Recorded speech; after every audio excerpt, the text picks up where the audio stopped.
Move your filthy cows, you disgusting redneck trash! Cynthia Bradshaw screamed this as her white BMW X5 barreled toward my pregnant heifers. She thought because she ran the HOA for the new lifestyle community next door and drove a fancy German car, she owned my land. She was about to learn that in Texas, the deed is king, and I was about to spend $52,000 on concrete just to prove it.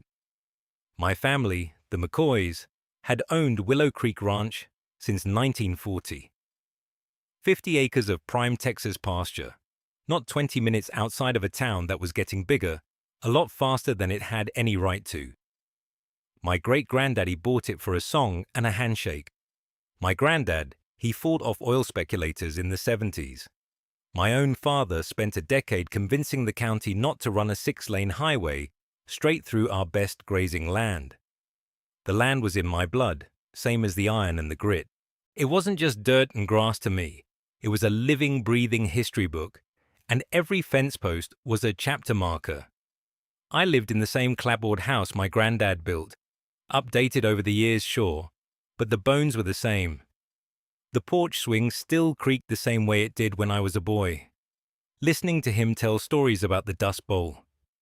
My wife, Sarah, a schoolteacher with more patience in her little finger than I had in my whole body, loved it as much as I did. It was our sanctuary. The peace started to crack about 2 years back.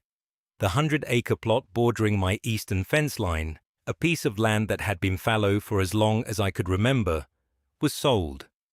Not to another rancher, not to a farmer, but to a developer. Soon, the signs went up. The estates at Willow Creek, luxury living, a new standard of community. My heart sank. I knew what that meant. It meant traffic. It meant noise. It meant people who thought the countryside was a postcard you could step into without getting your shoes dirty. People who didn't understand the rhythm of the land, the slow, deliberate pulse of ranch life. For the first year, it was just the noise of construction. Bulldozers and nail guns from sunup to sundown. I could live with that. Progress, I guess. Then the houses started going up.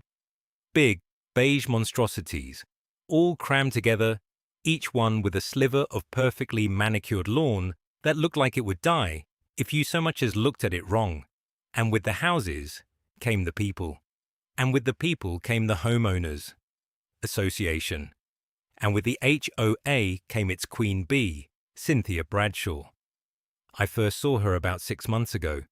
She was the real estate agent selling the properties, and apparently she'd installed herself as the president of the HOA before the first foundation was even poured. She drove that white BMW like it was a chariot, and she was Boudica, conquering the wilderness. The main entrance to her fancy subdivision was a half-mile up the county road. But my private ranch road, a gravel and dirt track that ran along my property line, offered a convenient shortcut right to the back of her development. It was my road. It was on my deed.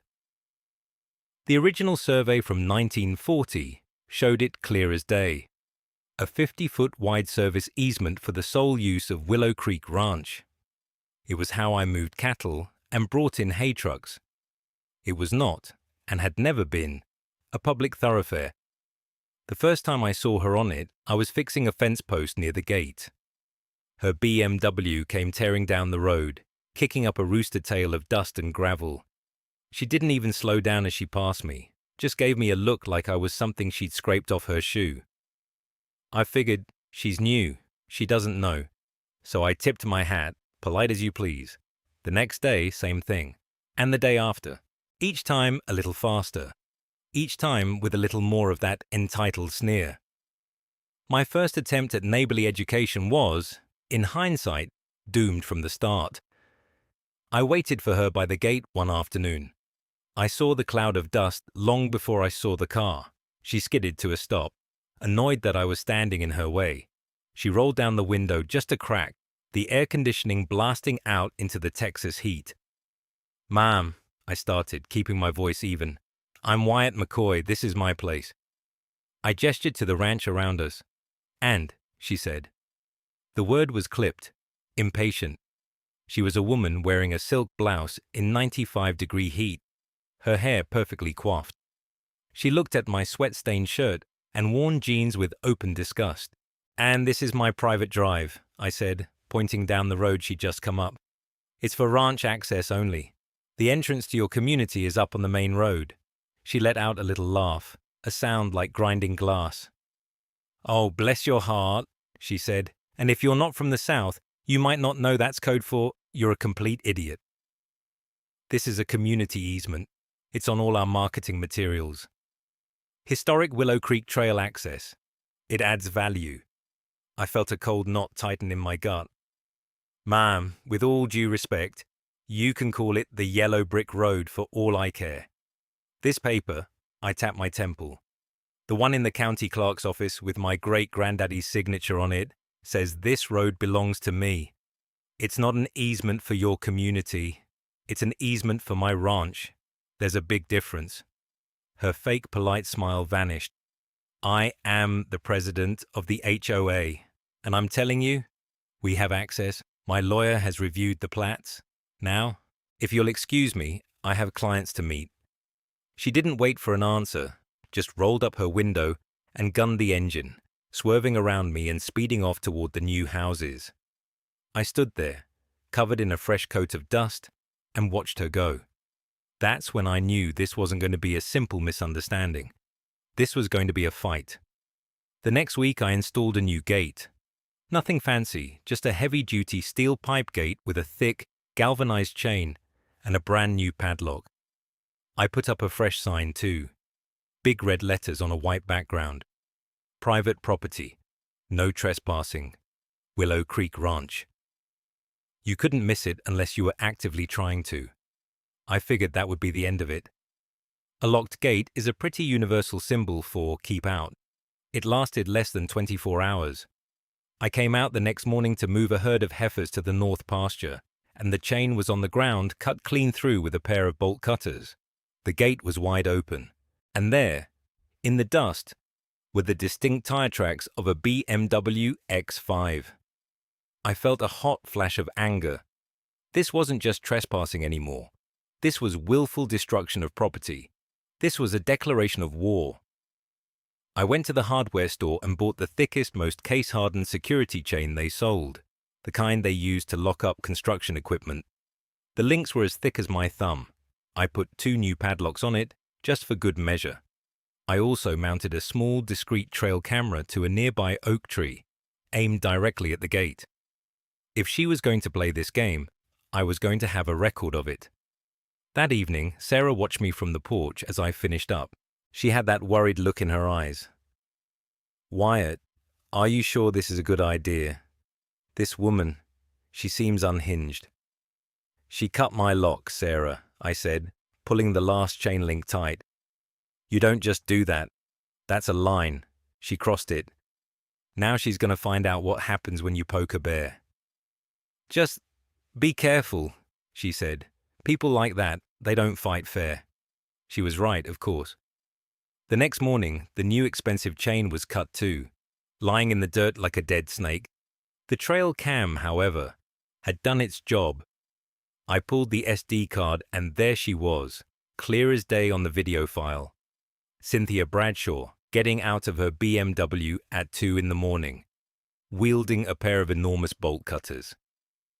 The effort she had to put into cutting that thick chain was almost comical. She had to brace her whole body against the gate, her face contorted in a grimace of pure, undiluted rage. She got it done, though. Then she tossed the cutters in her trunk, got back in her car, and drove on through. I saved the video file and labeled it trespass_and_destruction_01. It would be the first of many. This brings us to the day it all went from a property dispute to something much, much worse. I was moving a group of about 20 pregnant Angus heifers from the south pasture to the holding pen near the barn. It's slow work. You don't rush pregnant cattle. They're jumpy, and stress can cause them to go into early labor, which is a disaster. We were halfway across the private road, the same one she insisted on using, when I heard the high-pitched whine of her engine. She came flying over the small rise, doing at least 50. She saw the herd, and any sane person, any decent human being, would have slowed down, waited, but not Cynthia. She laid on the horn, a long, blaring European-sounding honk that cut through the quiet morning like a knife. The effect was instantaneous and catastrophic. The herd, which had been placidly ambling along, panicked. They scattered in every direction. Cows that weigh 1,200 pounds are not graceful when they're scared. They're a tidal wave of muscle and fear. They bolted, eyes wide with terror. One of them, a beautiful heifer named Clementine, my best one, due in a month and projected to be a mother to a future prize bull, got tangled up with another cow and went down hard. A sickening thud and a bellow of pain that ripped right through me. That's when I saw red. I ran into the middle of the road, waving my arms, and stood directly in the path of her car. She slammed on the brakes, skidding to a stop not 10 feet from me. And that's when she laid into me. "Move your filthy cows, you disgusting redneck trash," she screamed, her face purple with rage, completely oblivious to the chaos and injury she'd just caused. I didn't say a word. I just pointed a trembling finger at the downed heifer, who was struggling to get up, her leg bent at an unnatural angle. Then I looked back at her, and the look in my eyes must have finally gotten through her thick skull, because the color drained from her face. I walked slowly to her window. She fumbled to roll it up, but I was too quick. I slapped my hand flat against the glass, stopping it. "You listen to me," I said, my voice low and dangerous, a growl I didn't know I possessed. "This is over. You will never ever use this road again. This is your final warning. The polite ones are done. Stay off my land." I pulled my hand back, turned my back on her, and went to tend to my injured animal, not even bothering to see if she left. The vet came out and confirmed my fears. Clementine had a broken leg and had gone into premature labor from the stress. We lost the calf. The vet bill was $2,000, and the potential loss of a future prize bull was in the tens of thousands. The line had been crossed. Now, it was going to be buried under a mountain of consequences. The war had begun in earnest. The days following the incident with Clementine were quiet. Eerily so. Cynthia Bradshaw didn't use the road. I checked the trail cam footage every morning, and it was nothing but deer and the occasional coyote. I thought maybe, just maybe, my final warning had actually sunk in. Maybe seeing the real-world consequence of her entitlement, the injured animal, the sheer fury in my eyes, had finally registered. Sarah was relieved. She hated the conflict, the constant tension hanging over our home. For a week or so, it felt like we had our peace back. I spent my time nursing Clementine, who was hobbling around on a splintered leg, a constant three-legged reminder of what that woman had done. But Sarah had been right. People like Cynthia don't fight fair. They don't retreat. They just regroup and attack from a different angle. The first shot in this new phase of the war didn't come from a BMW, but from a county-issued Ford sedan. Two men from the Environmental Protection Agency showed up at my door one morning, holding clipboards and looking self-important. "Mr. Wyatt McCoy?"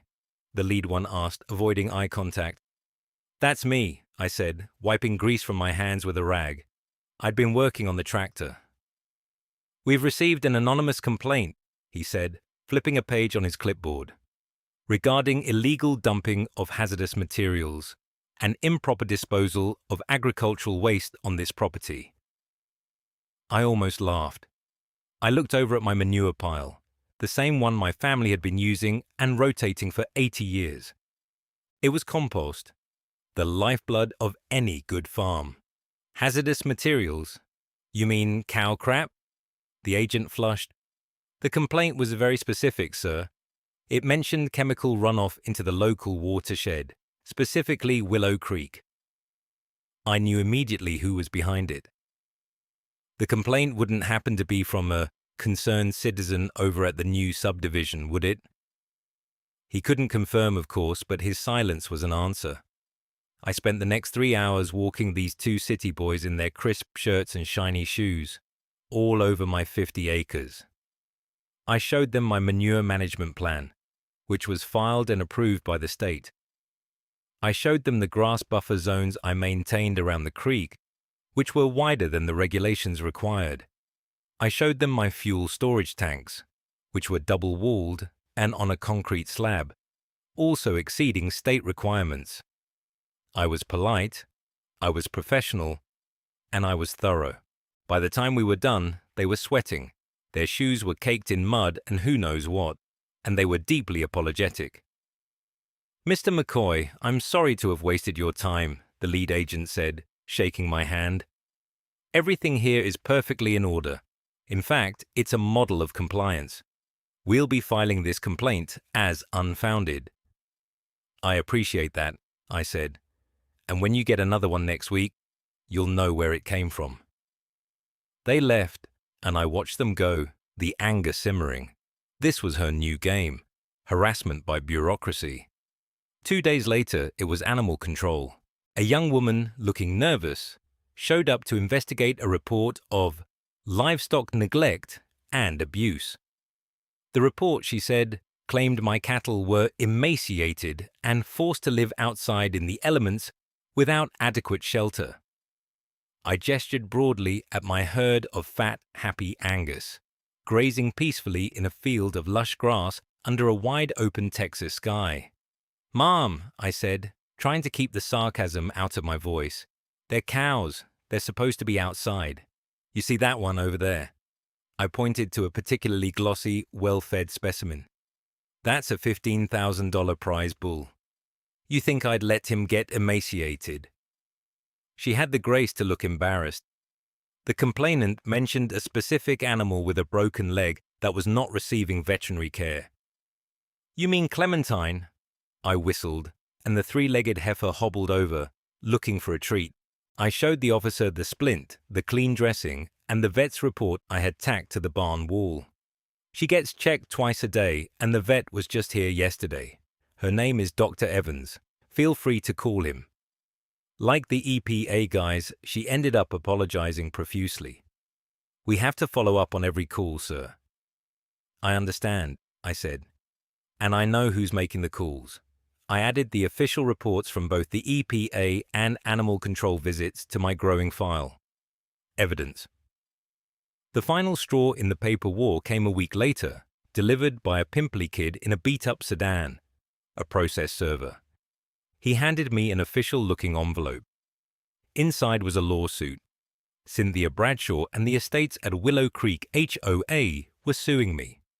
They were suing me for blocking public access, creating a public nuisance, and devaluing their properties. They were seeking a court order to have my gate permanently removed, and were asking for damages to the tune of $100,000. I stared at the papers in my hand, a mix of disbelief and white-hot rage washing over me. Sarah found me on the porch an hour later, just staring at the legal documents, my knuckles white. "What is it?" she asked, her voice soft.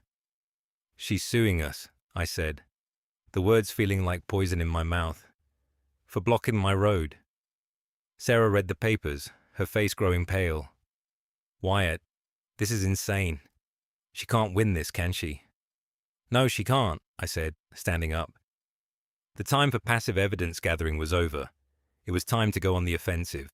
"But she can drag it out, cost us a fortune in legal fees, bleed us dry, that's the point. She thinks I'll fold."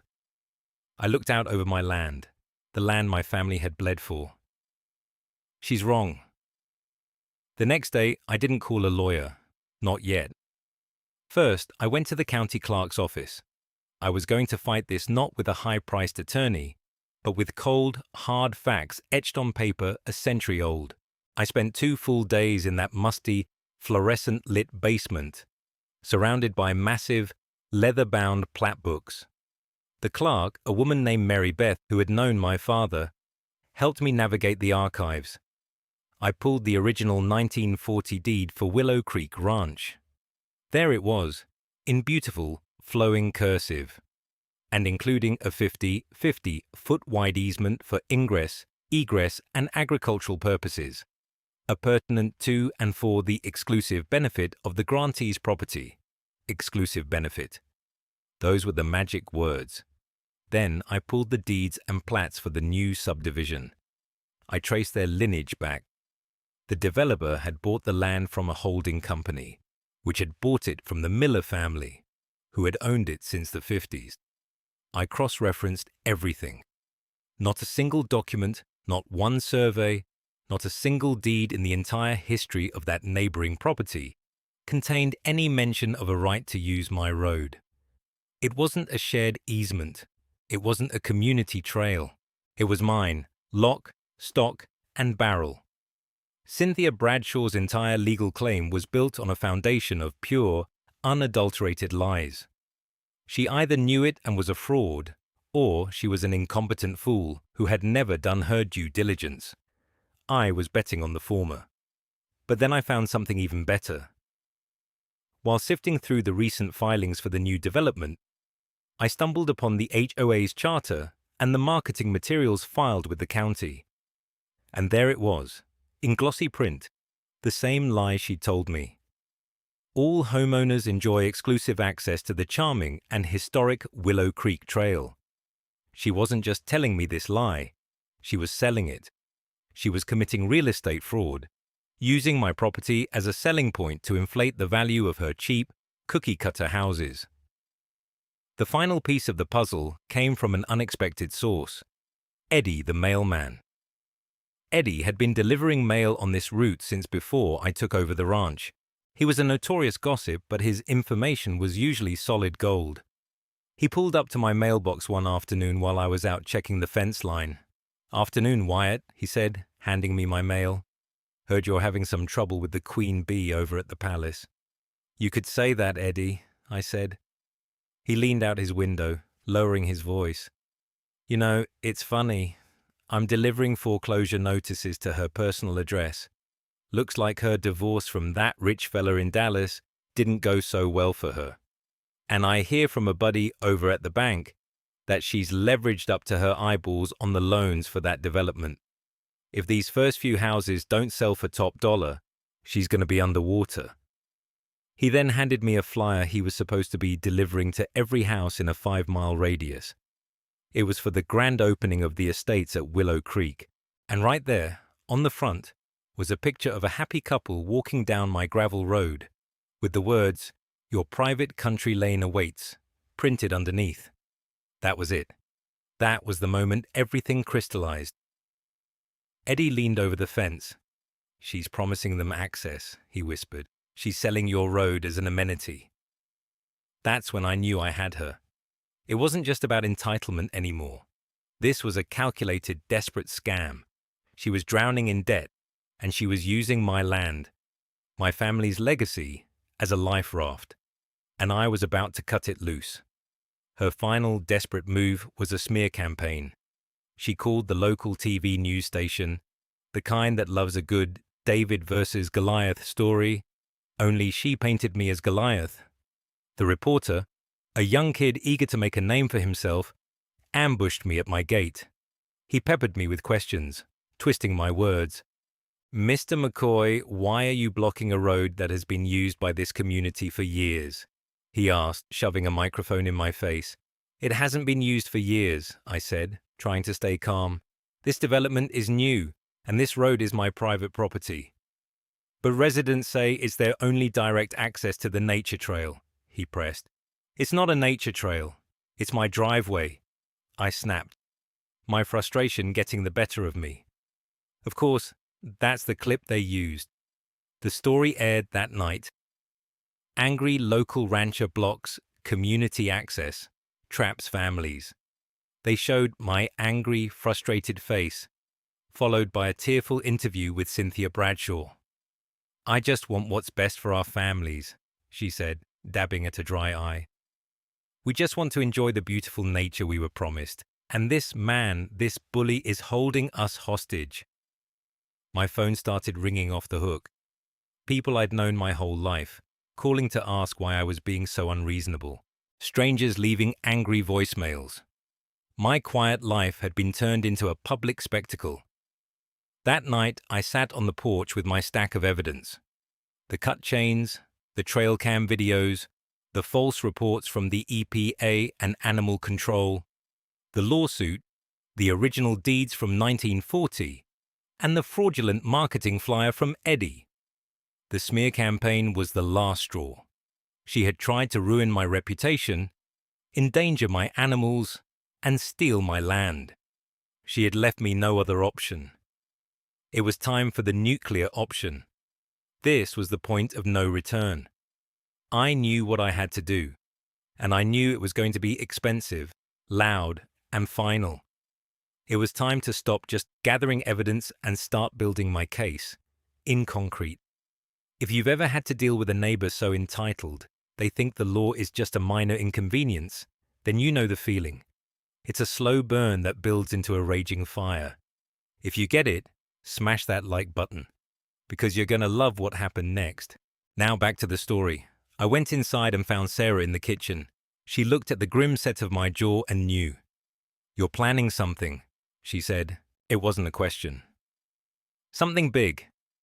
"She's left me no choice, Sarah," I said, laying the fraudulent flyer on the table next to a stack of vet bills for Clementine. "She's not just trespassing anymore, she's committing fraud and using our home to do it. She put it on the news. She's trying to turn the whole town against us." "So what are you going to do?" she asked, her voice tight with worry. The lawsuit is a sham, and she knows it. It's a tactic to bleed me. I'm not playing her game anymore. I'm ending it." I took a deep breath. "I'm going to build a wall." Sarah stared at me. "A wall? Like a bigger fence?" "No," I said. "Not a fence. A wall, 12 feet high, steel-reinforced concrete, right on the property line. From the county road all the way to the back of my property. No gates, no breaks. A permanent, immovable, legally surveyed middle finger to Cynthia Bradshaw and her entire fraudulent enterprise." The color drained from her face. "Wyatt, that would cost a fortune." "We can't—" "I already called for a quote," I interrupted gently. "It's $52,000. I can cover it with the cattle fund. It's money we were saving for a new bull and some equipment. But this is an investment in our peace, in our future. It's worth it." She was quiet for a long time, looking from my face to the pile of papers on the table. She saw the cut chains, the photos of her BMW at my gate, the legal threats. She walked over to the window and looked out toward the fence line, toward the source of all our trouble. When she turned back, the worry was gone from her eyes, replaced by the same cold, hard resolve I felt. She walked over, put her hand on my shoulder, and said the words that sealed Cynthia Bradshaw's fate. "You're planning something. Good." The next morning, I made 2 calls. The first was to the county planning and zoning office. I explained what I wanted to do. The clerk was skeptical at first, until I used the magic words. "It's not a residential wall," I explained. "It's an agricultural security barrier to protect my livestock and equipment from trespassers and vandals." Under Texas law, a structure like that on agricultural zoned land, especially with a documented history of trespassing and property damage, required minimal permits. I had the documentation in spades. The permit was approved and faxed to me within an hour. My second call was to a man known only as Big Mike. Big Mike was a contractor of local legend. He was a mountain of a man with a beard that looked like it had its own weather system and a habit of spitting tobacco juice with pinpoint accuracy. He specialized in heavy-duty commercial and agricultural construction.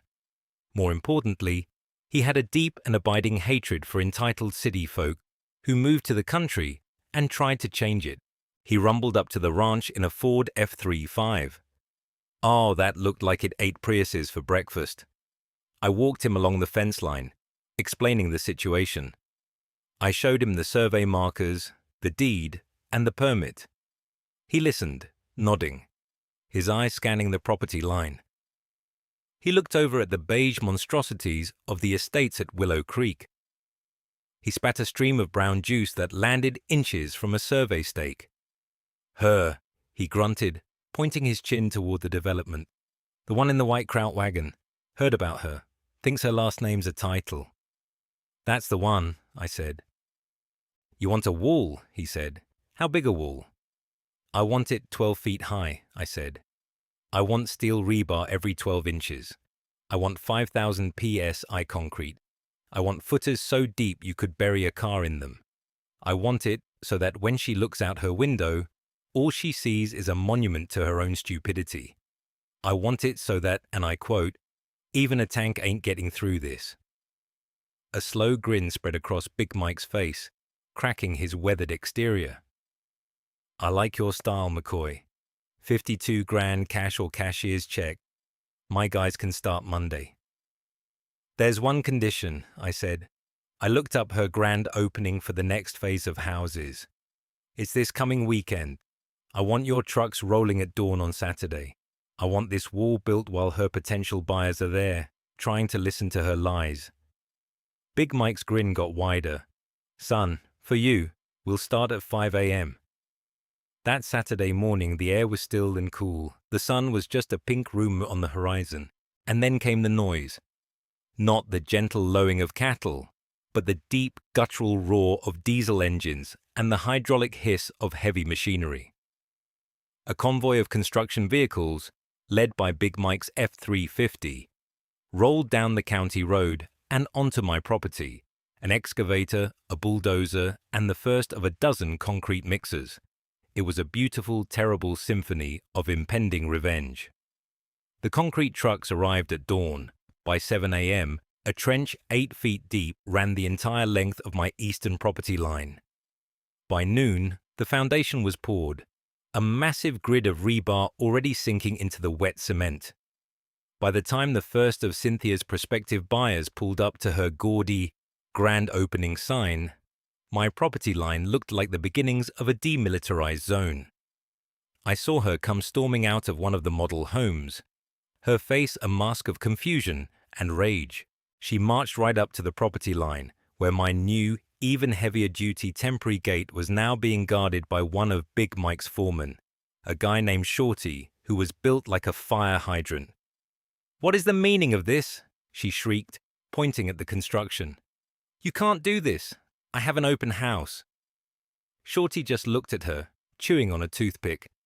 "Mom, we're on Mr. McCoy's property. We have permits. We're building a wall." "A wall? He can't. My lawyer will—" I chose that moment to walk over, holding a fresh cup of coffee.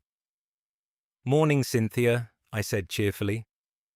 "Nice day for some construction, isn't it?" she screamed until she was purple. I've never seen a human being get that color before. It was impressive. She threatened lawsuits. She threatened to call the sheriff. She threatened to call the governor.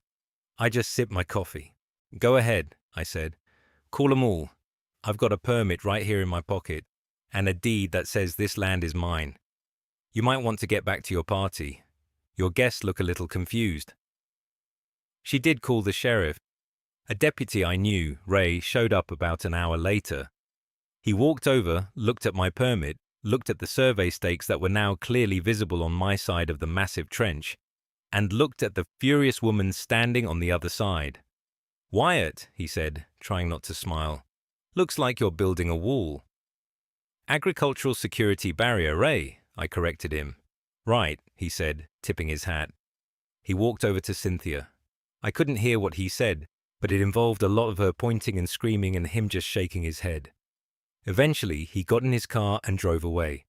Her first attempt to stop the inevitable had failed.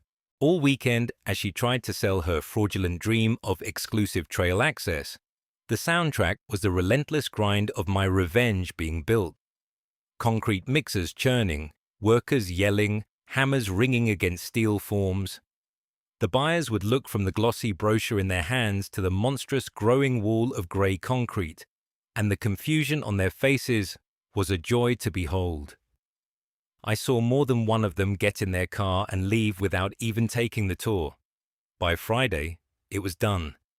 Paragraph A, 12-foot-high, quarter-mile-long wall of solid, steel-reinforced concrete stood where her shortcut used to be. It was brutal, it was ugly, and it was the most beautiful thing I had ever seen. The only break in the entire span was for my access gate, and this wasn't some pipe gate anymore. Big Mike had custom fabricated a new one. It was a 10-foot tall, solid steel plate gate, an inch thick, set on massive steel posts, sunk 10 feet into the ground, and reinforced with their own concrete foundations. It was operated by a heavy-duty hydraulic motor and looked like something you'd find at the entrance to Cheyenne Mountain. The final act of her desperation came that Friday evening. The construction crew had just packed up. I was admiring their handiwork when I heard the familiar whine of her BMW. But this time it sounded different. Angrier. She came flying down the county road and swerved, not toward the old path, but directly at the new gate. She didn't slow down. I think she actually believed she could break it, that her German engineering was any match for an inch of solid American steel backed by 10 tons of concrete. It was a spectacular miscalculation. She hit the gate going at least 40. The sound wasn't a crash, it was a dull, final thump. A sound of absolute unyielding physics. The gate didn't so much as vibrate. The BMW, however, accordioned. The front end crumpled like a tin can. The hood buckled, the engine was shoved back into the firewall, and both airbags deployed with a violent poof. Steam and smoke billowed from the mangled wreckage. For a moment, there was silence. Then, the driver's side door was shoved open, and Cynthia Bradshaw stumbled out, dazed, a trickle of blood coming from her nose where the airbag had punched her. She looked at her destroyed car, then at the completely unscratched immovable gate, and she let out a sound that wasn't human. It was a raw, primal scream of pure, impotent fury and utter defeat. She had destroyed her own expensive vehicle trying to breach my barrier, and it hadn't left a scratch. The trail cam I had remounted on the wall caught the whole glorious, pathetic spectacle. It was a masterpiece. I saved the video as trespass_and_destruction_final. She stood there screaming at the wall until her voice was hoarse. I didn't go out. I didn't say a word. I just watched from my porch, sipping a cold beer. The war of attrition was over. The physical battle was won. Now, all that was left was the public execution. The week after the BMW incident was a flurry of quiet, methodical preparation. The wall stood, silent and immense, a grey fact on the landscape. Cynthia's wrecked car was towed away, leaving a dark stain of oil and coolant on the asphalt, a small memorial to her hubris. But I knew she wasn't done.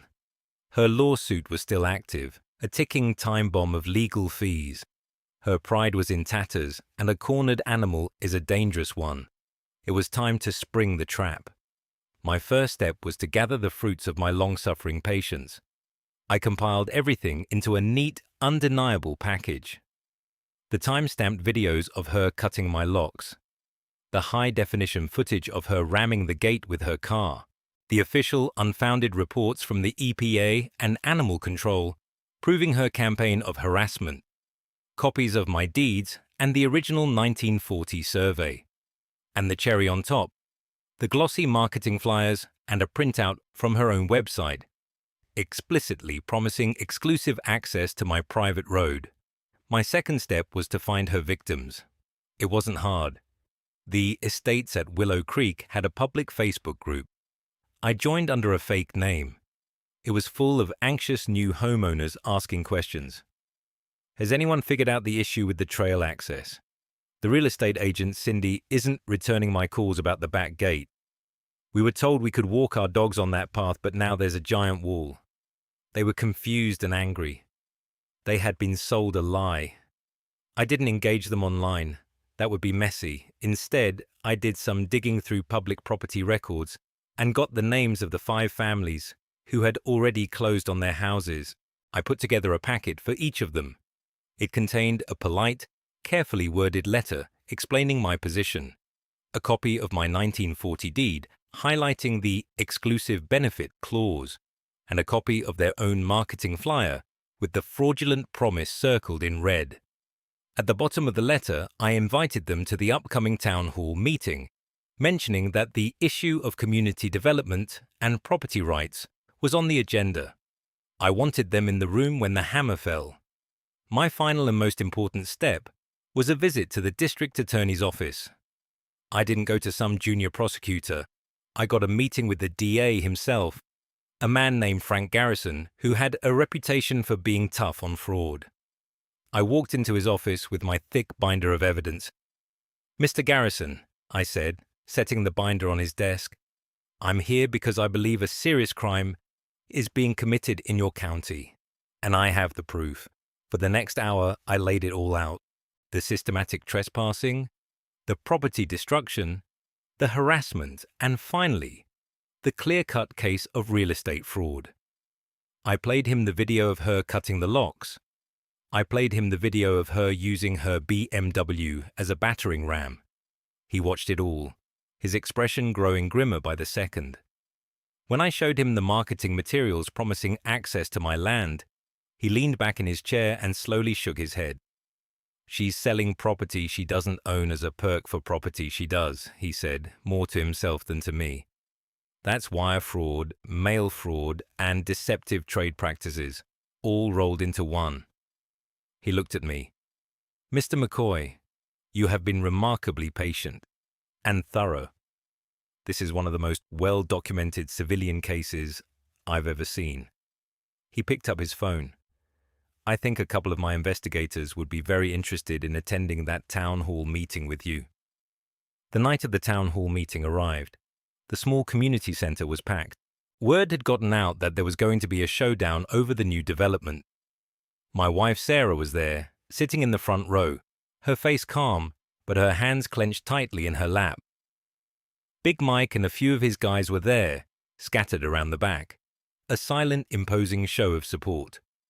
The 5 families I had contacted were there, sitting together, clutching the packets I had sent them. And in the center of it all was Cynthia Bradshaw. She was dressed in a sharp power suit, her hair perfect, a confident, predatory smile on her face. She clearly thought this was her stage. She thought she was going to play the victim one last time, rally public opinion against the big, bad redneck who had dared to stand in her way. She had no idea she was walking into her own execution. The meeting droned on with talk of budgets and road repairs. Finally, the mayor, a man I'd known since childhood, said, "All right, last item on the agenda. The ongoing dispute out at the new Willow Creek development. Ms. Bradshaw, you asked to speak." Cynthia walked to the podium, her heels clicking on the linoleum floor. She beamed at the crowd, a picture of polished sincerity. "Thank you, Mayor," she began, her voice dripping with faux concern. "I'm here tonight as a representative of the families of the estates at Willow Creek. Families who moved here for the peace, the beauty, and the community spirit of this town. But that spirit is being threatened by the selfish actions of one individual." She launched into her practice speech, painting me as a villain, a greedy landowner trying to hoard a historic public trail. She talked about the children who couldn't walk in nature, the families who felt trapped. It was a masterful performance. The crowd was murmuring, some people nodding in sympathy. I let her talk. I let her dig her own grave a little deeper. When she was finished, there was a smattering of applause. She smiled, triumphant. "Mr. McCoy," the mayor said, a weary tone in his voice, "do you have a response?" "I do," I said, walking to the podium. I didn't have a speech. I had facts. I set up a small projector I had brought with me. "Evening, everyone. My name is Wyatt McCoy. My family has owned Willow Creek Ranch for 84 years. What Ms. Bradshaw calls a historic public trail, my family has always called the driveway." A few people chuckled. Cynthia's smile tightened. "Now, I know there's been a lot of talk and a lot of accusations," I continued, my voice calm and steady. "So I'd rather not talk. I'd rather show you." The first image I projected was a high-resolution scan of the 1940 deed. I used a laser pointer to highlight the key phrase, for the exclusive benefit of the grantee's property. This is the founding document for my ranch, I explained. As you can see, the road has always been private. There has never been any public right-of-way. Next, I projected a map of the new subdivision's own plat, filed with the county. This is the official plat for the estates at Willow Creek. As you can see, there is no mention of any easement or access right across my property. It simply doesn't exist. The murmurs in the crowd started to shift in tone. Cynthia was no longer smiling. She was staring at the screen, her face ashen. So the question is, I said, if the access doesn't exist legally, why do so many people believe it does? I clicked to the next slide. It was her own flyer, the one Eddie had given me. Your private country lane awaits. I let the image hang there for a moment. Then I played a video clip from her own promotional website, her voice narrating over shots of my road. Enjoy the rustic charm of the Willow Creek Trail, just steps from your front door. A gasp went through the crowd. The 5 families who had bought houses were on their feet, looking at Cynthia with pure fury. Ms. Bradshaw hasn't just been trespassing on my land, I said, my voice ringing with clarity. She's been selling it. She's been committing fraud, luring in good families with promises she knew she could never keep, all to prop up her failing business. I turned to look directly at her. Her face had crumbled. The polished mask was gone, replaced by the raw panic of a cornered con artist. This was never about a trail, I said, my voice dropping. This was about her desperation, and for that, she endangered my livestock, she destroyed my property, and she tried to ruin my name. I clicked to the final video. It was the footage from the trail cam, showing her white BMW smashing into the unyielding steel gate. The pathetic crunch of metal, the explosion of the airbags. The room was dead silent, watching the utter futility of her final violent act of entitlement. As the video ended, 2 men in suits stood up from the back of the room. They were Frank Garrison's investigators. They walked calmly down the aisle toward the podium where Cynthia Bradshaw stood, frozen, exposed, and utterly defeated. One of the men pulled out his badge. The room was so quiet you could hear the click of the air conditioner. He stopped right in front of her. Cynthia Bradshaw, you're under arrest for fraud. The handcuffs clicked. The cameras flashed. The same news crew that had smeared me was now capturing her downfall. Section. And I just stood there, leaning against my wall. Well, the podium, but in my mind, it was my wall, smiling. I walked over to the group of stunned homeowners and handed each of them a fresh copy of my deed and the contact information for the district attorney's office. Their anger at me had transformed into a burning rage, directed squarely at the woman being led away in cuffs. The aftermath was swift and total. Cynthia Bradshaw's empire, built on a foundation of lies and leverage, collapsed overnight. Faced with my mountain of evidence and the testimony of the families she had defrauded, she pleaded guilty to multiple counts of felony fraud and deceptive trade practices. She was sentenced to 3 years in state prison, though with parole she'd likely be out in 18 months. But her career was over. Her real estate license was revoked permanently. The lawsuits she had filed against me were, of course, immediately dropped. In their place, a dozen new lawsuits sprang up against her, from the developer she'd bankrupted, the bank that held her loans, and every single person who had bought a house from her. She was forced into bankruptcy, her assets liquidated to pay a fraction of what she owed. The remaining unfinished houses in the estates at Willow Creek sat empty for a year, a ghost town monument to her greed, before the bank finally sold the entire development at a massive loss to a more reputable builder. The new developer's first official act was to post a public notice acknowledging that the road was, and always had been, the private property of Willow Creek Ranch. My life returned to a quiet I hadn't realized how much I'd missed. The angry phone calls stopped. The news reporters went away. The only traffic on my road was my own truck and the occasional hay delivery. Clementine's leg healed, though she'd always walk with a limp. She became a sort of pasture pet, a gentle reminder of the fight we'd won. The wall is still there.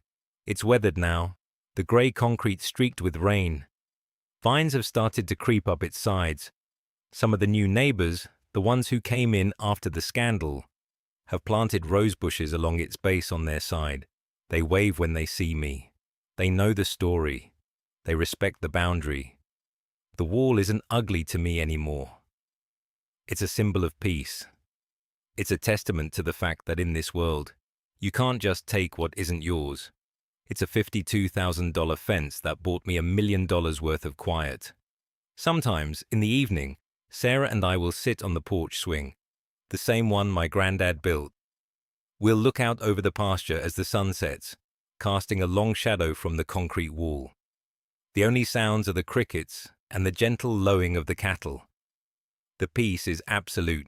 They say good fences make good neighbors, but sometimes you need a 12-foot concrete wall to make a felon. If you enjoyed this pro-revenge, hit like and subscribe. Paragraph. Share this with anyone dealing with an HOA tyrant.